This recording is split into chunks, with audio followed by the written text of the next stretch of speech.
The worst guy you know is reading these books. Okay, that title is a little bit tongue-in-cheek, and I will say, if someone is reading these books, they may not necessarily be doing so with malice, but if they are my age, pushing 30, I know my youthful charm doesn't make it seem like that. If they're my age, reading these books uncritically, brother, you might need to pack it in a bit, maybe go take some community college night classes just to kind of, get up to speed with things. And look, I am also to blame as to doing something like this in some of these. So we're going to go into these books. I'm not going to put links in the description, but if you really want to, go to your local library if you're going to maybe hate read these. Let's get right into it, starting off with anything by Haruki Murakami. That's right, it's a Haruki Murakami hate video again. Welcome to the club, anti-Murakami book club. I'm pretty sure I made merch of that. I just think it comes up when you watch the videos. Anyway, Haruki Murakami, what can I say? Listen, again, I have read almost all of Murakami's books, I think. I basically read quite a few of them when I was younger because, 17, 18 years old, they're this kind of edgy author, first author I'm reading from Japan, I think. I'm like, whoa! All these complicated, feelings I'm feeling, and the characters were about my age as well in a couple of the books. Whoa, man, so edgy! I skirting just away from the alt-right pipeline. I thankfully never went into it fully, which alhamdulillah I didn't. But then, many years later, I read the rest of his books. After I'd read I'd occasionally read one or two, and I was like, I'm getting bad vibes. Then I went off and read a bunch of his books, basically over the course of a month. But I think someone has also commented on that video being like, oh, how are you going to understand his books if you've read them all in 1 month? I didn't read all of his books in 1 month. I read 9 in 1 month, which frankly for me is not a lot of books, especially then I was unemployed. 9 books in 1 month when you're unemployed for me was simple. It was my regular reading habit. When I'm employed, I can read 12 books in a month if I really put my mind to it. But anyway, so I went into it and I'm like, at my age, and this was a couple of years ago, so I was still mid to late 20s, okay? And I'm like, this is horrible. At my age, I'm seeing that these characters are a reflection maybe of Murakami, or maybe hopefully it's a reflection of Japanese society as a whole, but it doesn't really seem like that. Or at least when it's a reflection of Japanese society, it is not critiquing it, unfortunately. It is actually glorifying aspects of it. I don't like how these characters are exploitative of women in particular, and young girls as well. The very self-centered nature of almost all of the protagonists, and the lack of proper critique of the negative aspects, again, of Japanese society. And so I'm like, what is happening here? What is going on? I don't get it. I get it, but I'm like, why am I this was around the time people were like, oh, he's going to win the Nobel Prize. Thankfully, Han Kang won it that year. I'm like, why are people so pushing for his Nobel Prize win? And again, I was reading the books actively. It wasn't like I was remembering books I'd read 8 years ago. I was actively reading his books, and the new books that were coming out, I think he still has books coming out. I think one came out this year, but there were still books coming out, or at least being translated into English. I was like, what is going on here? And I have other critiques of plot as well, and kind of story structure. But if you are my age and you are reading Murakami uncritically, again, when I read a bunch of his books, I was going into it, with a thesis in mind. I hadn't made up my mind yet, but I had a thesis, so I was reading it for a specific reason. But if you're reading them uncritically, you're not really analyzing what you're reading, it's kind of bad vibes, dude. And I'm hoping more and more people are seeing this. I'm seeing a lot of women on Book Talk and stuff, because I make videos about books on TikTok as well, be like kind of recognizing the bad vibes of Murakami, but there's also those people who maybe are just getting introduced to Murakami later on in life, and they're just getting introduced to Japanese literature, and I'm like, ooh, I don't want, because it's very obvious Murakami becomes someone's entry into Japanese literature, and he becomes their baseline, and they seek out authors similar to him, and unfortunately there are many authors just like him. However, that's not to say all male Japanese authors or all Japanese authors are like Murakami. I have a whole video where I spoke about Japanese authors, Japanese male authors, where I felt like they were actually like half-decent human beings from what I can get from the book and my research. But yeah, dude, if you're reading Murakami at my age uncritically, it's kind of a red flag. Staying in Japan, Yukio Mishima books. Okay, so this is where some self-criticism comes into it. You know, if you're left-wing, you got to understand, you have to do self-criticism. Yukio Mishima, PewDiePie's favorite author, by the way, I'm just saying. Yukio Mishima was a fascist. He was an open nationalist, bad human being. And look, I went off and read The Sailor Who Fell from Grace from the Sea uncritically. I didn't do any research, I just went into the book. I didn't even read like the intro and the outro part, but also I got rid of the copy I had.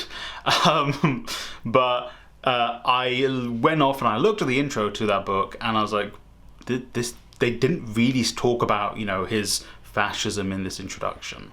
But I went into it uncritically. I read the book uncritically, well, you know, not with a critical thought in mind, but then what I took away from the book was I thought it was a satire on fascism, how fascism is bad, you know. But that's also because I, as a left-wing individual, go into books with a left-wing mind frame. I go into it with sort of a Marxist analysis built into the way I read. Simply that's because it is my worldview, if you kind of get what I'm saying.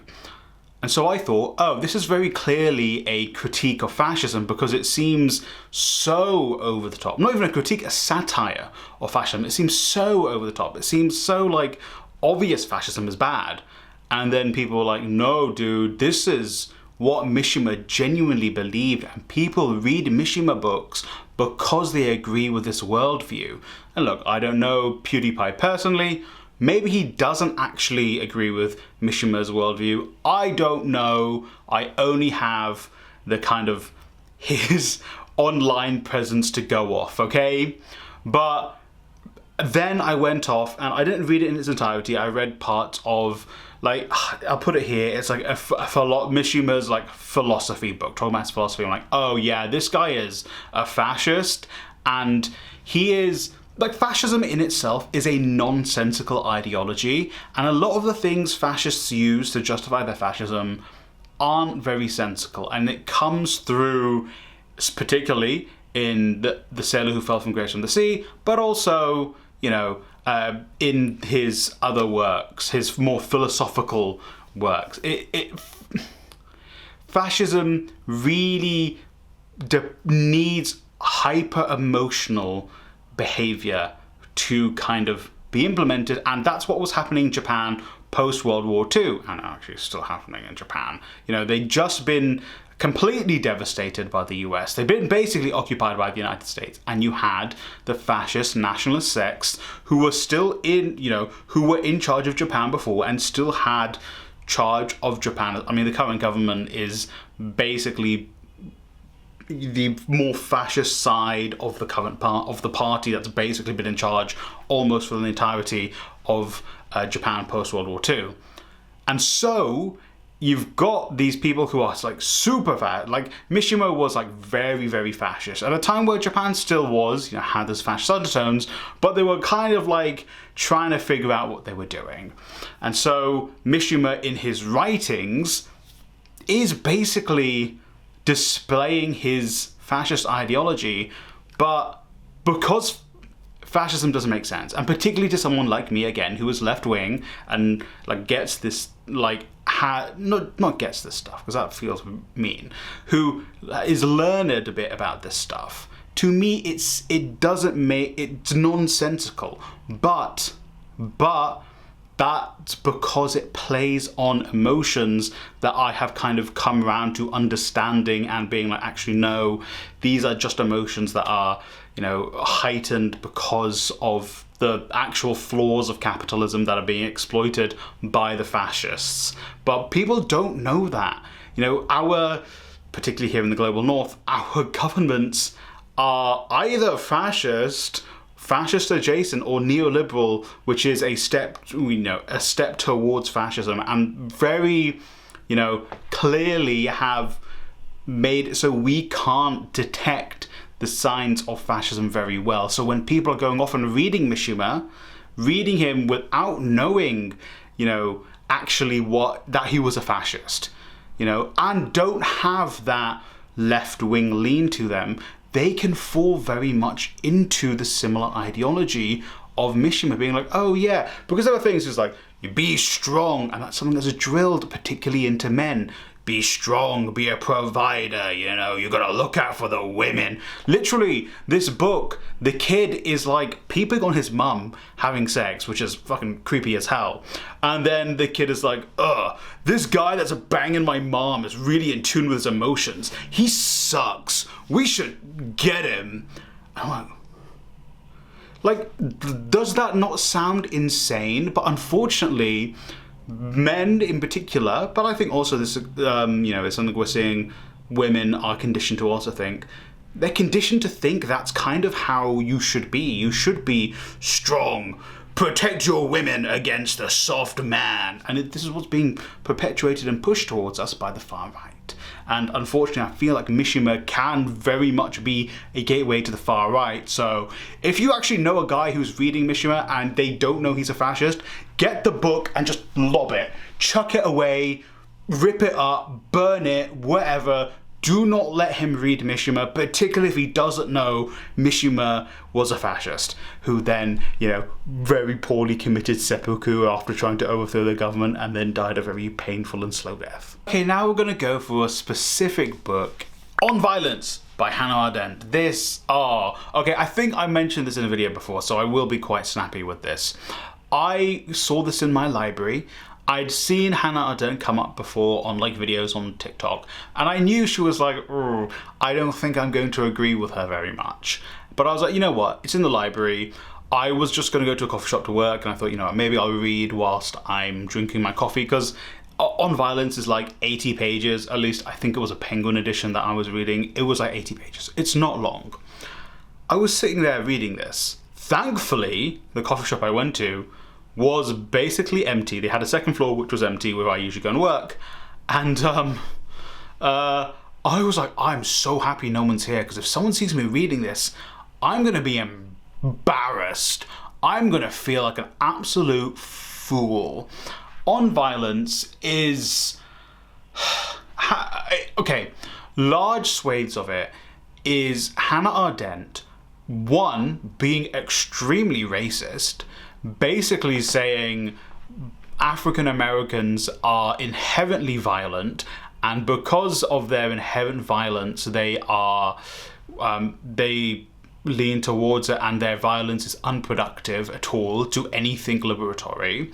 Then she tries to like downplay slash disprove, I don't think that's the right word, Franz Fanon's The Wretched of the Earth, which her arguments don't make any sense, because Fanon's Wretched of the Earth literally is basically the Algerians proved Wretched of the Earth to actually be correct, that violence was a necessity to get rid of and shrug off the colonial power that was France, the exploitation of France, you know. Actually, and you know, going further on in the future from there, the MK, and I'm pretty sure this was the awesome argument I used in the previous video, the MK in South Africa were integral to forcing apartheid South Africa into negotiating with the ANC, and even then, afterwards, the agreement with the ANC actually wasn't that bad for the people who exploited South Africans under apartheid. You know, maybe if the MK had a little bit more power and were a little bit more like the Algerians, perhaps that wouldn't have been the case.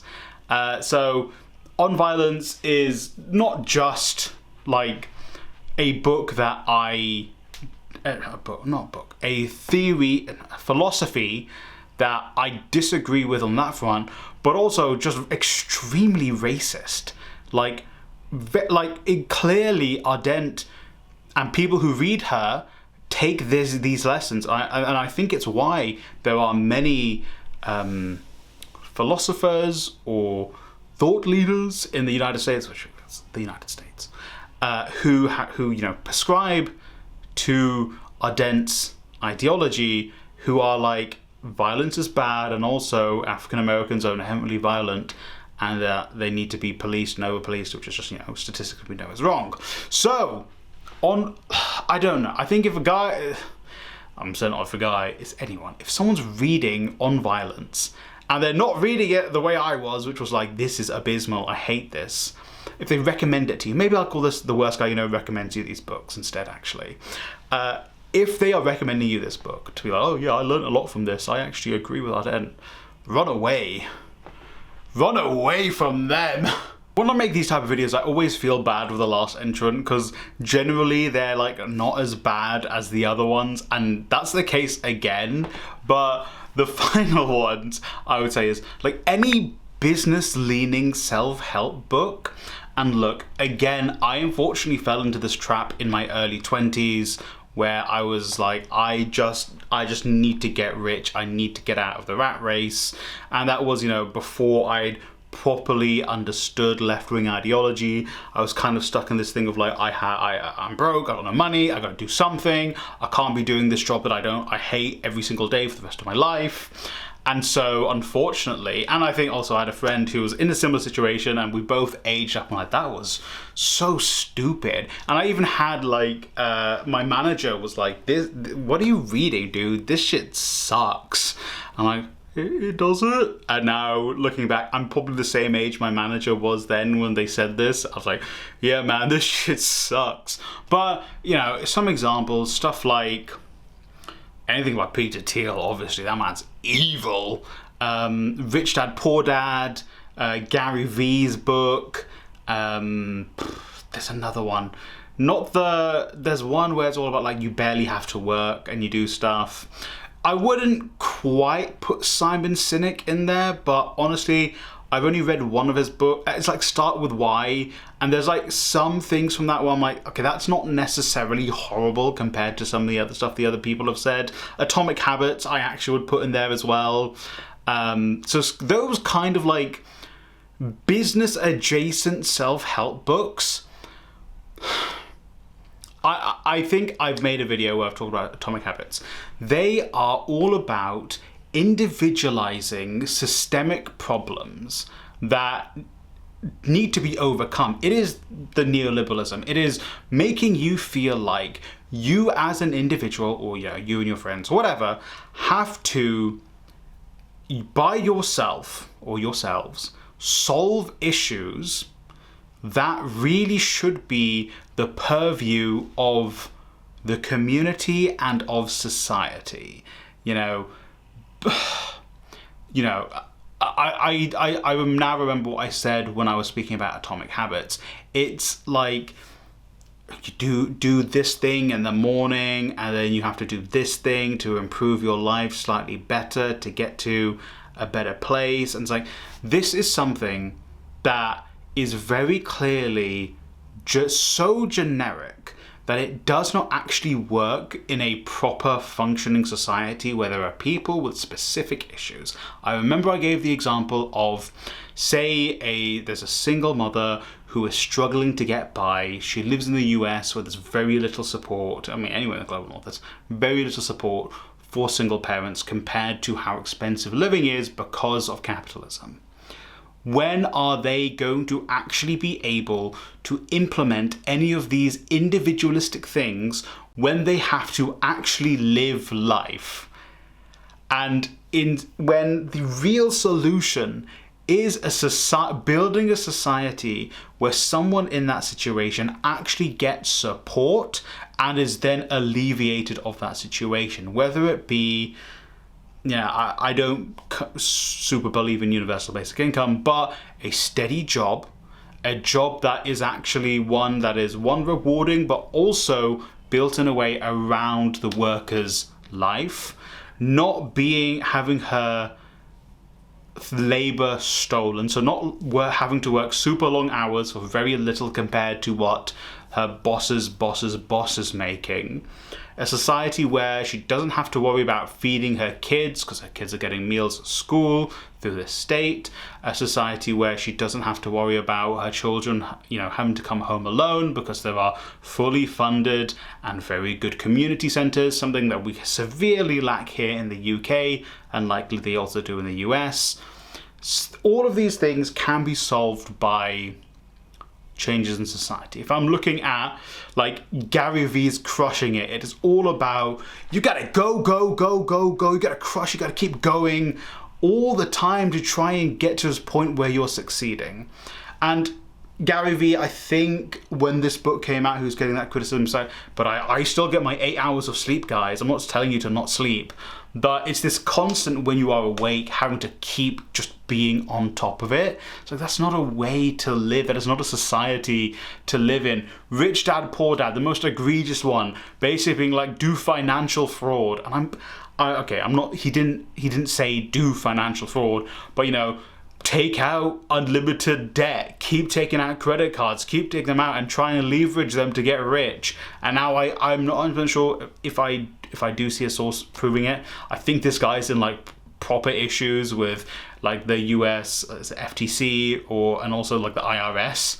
So these, especially when you are my age, say you're 21, 22. That's when I was reading these books.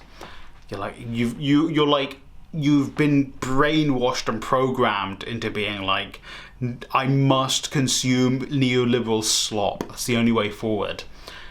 But then you're getting to my age and you're yeah, man, Rich Dad, Poor Dad, that's gonna change my life. I don't know, Peter Thiel's something. It was starting from zero or something. That's gonna change my life. And I don't think Peter Thiel started from zero. I think he had money. Yeah, if you're pushing 30 and you're still, these books they're still recommending you these books. It's buddy, go get out of here. Go touch some grass. Go talk to some people in your local community. Maybe help out at a soup kitchen or something. It's actually going to be far more rewarding for your life, and you'll probably, meet decent people who you can build a community around. Maybe just support your friends and family together and be a safety net together and start building. That's kind of way more valuable to you than, I don't know, reading Rich Dad, Poor Dad. Okay, so those are some books that the worst guy you know recommends to you. I didn't really speak about specific books apart from one. The rest were generic and the authors and stuff. But honestly, I'm not gonna ever say to you, never read that book unless it's I don't know. I can't think of one off the top of my head. I should have maybe scripted that. But I would say there's better books for you to read that you're gonna get more out of. And if someone who's near and dear to you is reading some of these books, very gently or abruptly, whatever works best, steer them away from them. Like I said, if they're reading a Mishima book,